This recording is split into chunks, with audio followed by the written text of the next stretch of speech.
ये सारा का सारा मेला अपने बहनों को और बहन को सौंपा। वो लोग जब यहाँ पे आकर मेला कराने का प्रयास कर रहे थे, मेरे पास उनकी कटी हुई रसीदें हैं सन 2010 तक की। उनको किस तरह से परेशान करके यहाँ से को लखीमपुर को छोड़ना पड़ा, मेले को छोड़ना पड़ा, ये तो वही लोग बता सकते हैं। लेकिन अभी जो स्थिति ये है कि इनका ट्रस्ट कहाँ है, बाकी ट्रस्टी कहाँ है, मेंबर्स कहाँ है, ये तो एक बार सारे पत्रकार उनसे पूछे, जनता पूछे। और जहाँ तक ये है कि अगर हमको करोड़ों रुपए देते थे तो इस बार रसीदें उनको काटी गई हैं, तो करोड़ों रुपए उनको मिले होंगे, वो जमा करें। अब मतलब अगर पैसे की ही बात है तो जो बात हमारे ऊपर कह रहे हैं फिर वो उनको मिलते होंगे। और क्या मुझे नहीं समझ में आता कि मैं ना कभी रसीद काटती हूँ, हमारे कर्मचारी काटते हैं, ना किसी दुकानदार से मैं मिलती हूँ।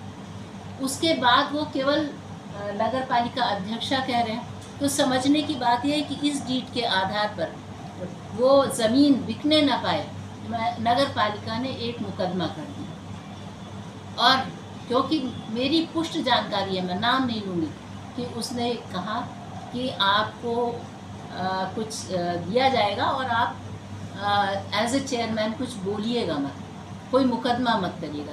लेकिन मुझे नगर पालिका की चीज़ों का संरक्षण करने के लिए जनता ने बिठाला है। मैं उनको बिकने नहीं दूंगी अपने कार्यकाल में, और इसके लिए जहाँ तक लड़ाई होगी, चाहे यहाँ lower court, high court, supreme court, तब तक लड़ाई लड़ूंगी और मैं छोड़ूंगी नहीं। इसमें साफ साफ लिखा हुआ है कि महवा स्टेट की तरफ से ये ज़मीन 1 महीने के लिए नगर पालिका को सारे प्रबंधन के लिए दी जाती है, जिसकी 25% आय हमें जो मेला कमेटी है उसको देना है, रामलीला कमेटी, और उसके लिए हमने कभी आपत्ति नहीं की।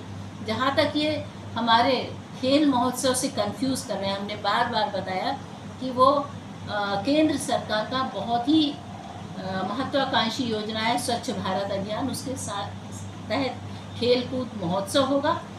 कोई तारीख निश्चित नहीं है, उसका फंड भी आया हुआ है, उसमें खेल कूद भी होंगे, स्वच्छता को लेके जागरूकता कार्यक्रम भी होंगे, और उसके अलावा कोई अगर कुछ खाने पीने की दुकानें बेचना चाहता है या बच्चों के मनोरंजन की, उसमें हमें कोई आपत्ति नहीं होगी। कहाँ पे होना है कार्यक्रम? ये अभी कोई तय नहीं है, लेकिन हाँ हम लोग GIC फील्ड या मेमोरियल हॉल या YD कॉलेज की फील्ड में ही कराएंगे। और हो सकता है हम शासन से डिमांड करें तो हमें पुराना SP बंगला मिल जाए।